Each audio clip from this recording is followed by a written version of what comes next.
Howdy, my name is Kaya Green, and I will be analyzing the 2013 film Saving Mr. Banks under the direction of John Lee Hancock for my film analysis. I will be focusing on the cinematography and mise-en-scene used in the film to portray how the protagonist, Pamela Travers, must face her childhood and forgive herself in order to move forward.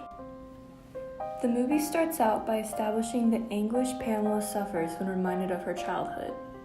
In this specific scene, you see Pamela walking in and her reaction to all the childish things laid out around the room. The camera then pans to some pears and immediately afterwards shows her reaction. At first, you think these reactions are overdramatic, but later you come to find out that the pears are significant because they were dropped when she found out that her father had passed away while she had gone to buy them. She wasn't by his side in his most desperate time of need, and she has never forgiven herself for that. The pears tie into why she eliminates herself from all things related to her childhood. The main prop used throughout the film to symbolize her childhood is the use of the stuffed animal Mickey Mouse. In the first scene that shows him, she puts him in the corner facing the wall. This connects to how she's treating her childhood in general at that point in time. She is turning her back on her old self and trying to live without thinking about it. Then, throughout the film and her times at Disney World, she's continuously reminded of her childhood. She isn't able to keep her back to it anymore, as everything she started to do ends up reminding herself about it. I believe that an important scene that shows this progress is the one with the carousel ride. It starts out normally, yet as the ride continues, Pamela starts to slip into memories of her childhood.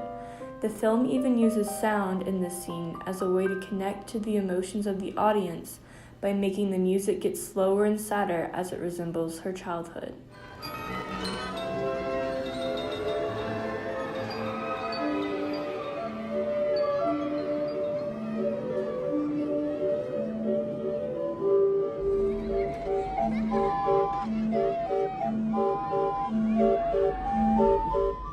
All of this starts to make Pamela begin to think about her childhood.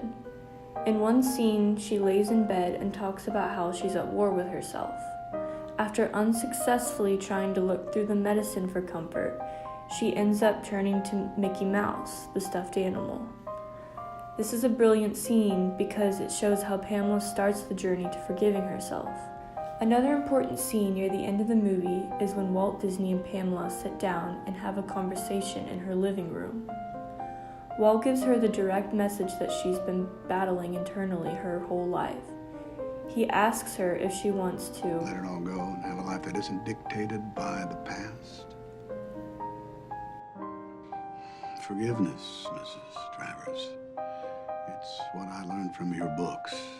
I don't have to forgive my father. He was a wonderful man. No. You need to forgive Helen Goff. Life is a harsh sentence to lay down for yourself. This causes her to bring her internal conflicts to the surface, and in turn brings me to discuss my favorite scene in the entire movie. In the scene where Pamela signs the contract giving Walt Disney the rights to Mary Poppins, the film has her sitting across the table from the stuffed animal Mickey Mouse. This is a very important detail because it shows how Pamela is facing her childhood directly.